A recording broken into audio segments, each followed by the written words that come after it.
राधे राधे। जय श्री श्याम, जय श्री कृष्ण। तो भी जैसे सब जानते हैं कि निर्जला एकादशी आ रही है और भी निर्जला एकादशी का तो बहुत ही बड़ा महत्व होता है। तो भी निर्जला एकादशी को लेकर बहुत सारे सवाल होते हैं लोगों के मन में। निर्जला एकादशी के बारे में बहुत सारे सवाल होते हैं। कहीं भाई उनको कुछ पता लगता है, कहीं कुछ पता लगता है। तो ऐसे में लोग क्या होता है कि भ्रमित हो जाते हैं कि वो क्या करे क्या नहीं करे, क्योंकि इसकी पूर्ण जानकारी लोगों के पास नहीं होती है। और भड़काने वाले कौन होते हैं, भ्रमित कौन करते हैं लोगों को, जो इनके बारे में जो ज्ञान देते हैं वो इनको भ्रमित कर देते हैं। जैसे आपने बहुत सारा देखा होगा, कहीं सुना भी होगा, आपने वीडियो भी देखी होंगी कि भी उस दिन अन्न दान करो, ये दान करो, वो दान करो। पहले आप ये बात बताओ, जब हम उस दिन खुद अन्न ग्रहण नहीं कर सकते तो हम उसका दान क्यों करें।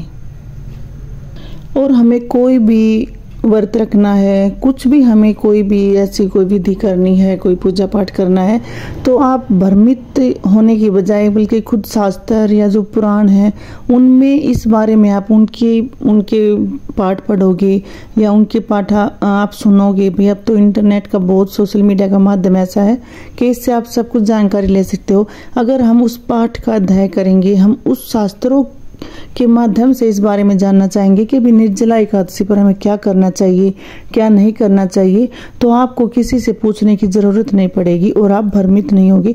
आप अपने व्रत को अच्छे से कर सकते हो। आप ये समझ सकते हो कि भी एकादशी क्या होती है। एकादशी 1 और 10 मतलब 11वां दिन, ये होता है एकादशी। जब हम धीरे धीरे जब इन छोटी छोटी बातों को हम समझ जाएंगे ना कि एकादशी का जो असली मतलब होता है वो क्या होता है, तो हमें ना तो भ्रमित होने की जरूरत है और ना ही हमें बार बार किसी से पूछना पड़ेगा, क्योंकि हमें खुद इतना पता लग जाएगा कि आखिर में भाई ये निर्जला एकादशी होती क्या है। और एक छोटी सी बात है, जब ये पता लग जाएगा ना तो हम भ्रमित भी नहीं होंगे। हम अपने हिसाब से कि हमें कैसे करना है, हम अपने हिसाब से खुद अपना व्रत कर सकते हैं। और हम कोई भी व्रत करते हैं उसका पहला नियम तो ये होता है कि हमारा मन शुद्ध होना चाहिए, हम मन से पवित्र होने चाहिए। व्रत का मतलब ये नहीं है कि हमें भी अन्न त्याग दिया, हमें आज कुछ खाया नहीं, हमें कुछ पिया नहीं, तो हमारा व्रत मतलब भगवान को स्वीकार हो गया। भगवान उसको स्वीकार तब करते हैं जब आप पूरे दिन का देखते हैं आपने आज क्या किया, आप किस चीज का उपवास कर रहे हो। आपने उपवास के चीज, आपने मान लो भाई आपने व्रत तो कर लिया, आपने अन्न भी नहीं खाया, आपने कोई फल भी नहीं खाया, आपने पूरी तरीके से आपने पूजा भी कर ली और सब कुछ किया, लेकिन आपने किया कि आप दिन में बैठे और आप लग गए मतलब एक दूसरे की चुगलियां करने, तो आपका ये व्रत जो है स्वीकार नहीं होता है। अच्छा बुरा हम बताने वाले नहीं होते, अच्छा बुरा ऊपर वाला देखता है। हम सब से छिपकर एक कमरे में बैठकर हम कुछ भी किसी के बारे में बोल सकते हैं, लेकिन ये ऊपर वाला देखता है। हम इससे कहाँ छुप कर जाएंगे, ये तो सब कुछ देख रहा है। तो इसमें बहुत सारे जो निर्जला एकादशी है, कोई भी एकादशी है, लोग इसमें भ्रमित हो रहे हैं कि इसमें हमें क्या करना चाहिए, क्योंकि ये जो व्रत है ये 10वीं से शुरू होता है और भाई ये द्वादशी को खत्म होता है, ये एक दिन का व्रत नहीं होता, तो इसलिए लोग इसमें भ्रमित हो जाते हैं। जो भी जेठ माह में निर्जला एकादशी आती है, इस दिन सबसे ज्यादा गर्मी होती है। तो इस दिन हमें किन चीज़ों का दान करना चाहिए, और इस व्रत पर दान का बहुत बड़ा महत्व है। मैं तो ये बोलूँगी कि कोई ज़्यादा नहीं कर सकता तो थोड़ा थोड़ा दान तो हर कोई करिए, क्योंकि हमें भगवान ने कुछ दिया है तो क्या हम उसका थोड़ा सा दान नहीं कर सकते। आप ज़रूर दान करिए। आप ज़्यादा कुछ नहीं कर सकते हो तो आप मीठे पानी का ज़रूर दान करिए। तो भाई इस व्रत को आप जो गर्मी की चीजें होती हैं, जो मतलब शीतलता प्रदान करती हैं, जो हमारे शरीर को शीतलता प्रदान करती है, हमें ऐसी चीजों का दान करना चाहिए। जैसे इस दिन एक घड़े का बहुत बड़ा महत्व है। आप एक कोरा घड़ा लीजिए, उसको पानी का भर कर रखिए और उस पर आप एक ढकने पर मतलब चीनी रखना और उस पर दक्षिणा, और हो सके तो लाल कपड़ा, आप कोई भी लाल कपड़ा या ब्लाउज या कुछ भी पीस रख सकते हैं उसके ऊपर। और उस मौसम में, आज किस मौसम में जो भी फल होते हैं, जैसे खीरा है, ककड़ी है, आम है, तरबूज है, खरबूजा है, जो भी मौसमी फल होते हैं आप वो सब भी रखिए। और इसमें आप बीज ना जरूर रखिए, आप एक रखो या एक से ज़्यादा रखो, क्योंकि जो चीज़ हमें शीतलता प्रदान करती है उन चीज़ों का दान करना जरूरी है। और आप मीठा पानी उसकी तो अपने हाथ से जरूर सब पिलाएं, ज़्यादा नहीं तो कुछ 8, 10, 11 कुछ तो पिलाएं। कुछ लोगों को आप ज़रूर बनाकर मीठा पानी ज़रूर पिलाना। और ये जो सामान होता है आप इसकी जो आप पूजा करते हैं तो आप सारा सामान आपको रखना होता है।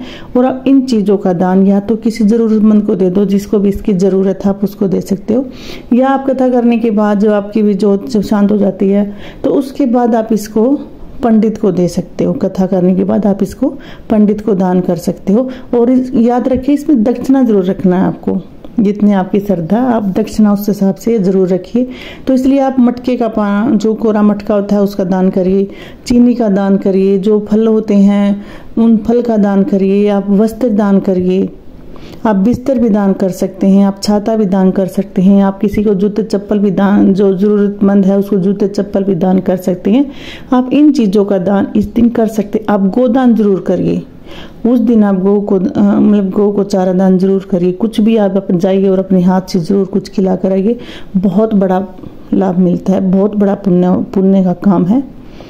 और ये जो हम जो करते हैं, जो भी हम किसी की सहायता करते हैं, इस दिन ज़रूरतमंद को अगर हम कुछ देते हैं तो उस ये लगा लो कि ये हमारे 7 जन्मों तक हमारा रिकॉर्ड में चढ़ जाता है, भगवान की रिकॉर्ड में। और आप कोई भी काम करो तो आप ये मत सोचो कि वो क्या बोलेगा, वो क्या बोलेगा, उन सब के चक्कर में आप कुछ गलत करो ना।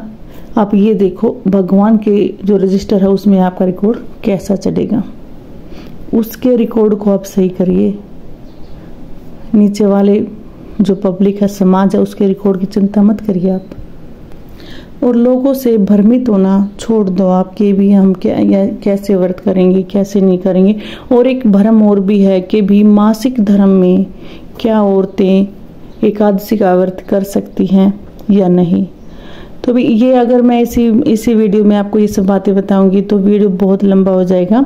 लेकिन मासिक धर्म को लेकर भी जो भी औरतें हैं बहुत भ्रमित हैं कि वो करें या ना करें, बहुत ही भ्रम है लोगों में इस बात का। और भी भ्रम भी ये है, लेकिन कुछ शास्त्रों में इसके बारे में कुछ बताया गया है, जिससे हमें कुछ नियम होते हैं। अगर हम उन नियम को सही से वो करेंगे तो ये भी हमारे लिए कोई बड़ी बात नहीं है, क्योंकि ये एक जो सृष्टि का चक्कर है इसमें, और ये मन से नहीं है, ये शारीरिक कर्म है। ये शारीरिक कर्म है जिसको हमें भगवान ने दिया है। ये कोई मानसिक नहीं है, ये कोई मानसिक ये नहीं है कि आप मन से अपवित्र हो, नहीं, ऐसा कुछ भी नहीं है। अगर आपको इसका पूरी तरह से अगर आप इसके बारे में जानोगे तो ऐसा भी कुछ नहीं है, आपका ये भ्रम भी दूर हो जाएगा। लेकिन अगर मैं इसी वीडियो में आपको इसके बारे में बताऊंगी तो वीडियो बहुत ही लंबा हो जाएगा, तो उसके तो मैं अगली वीडियो में इसके बारे में आपको ज़रूर बताऊँगी। राधे राधे।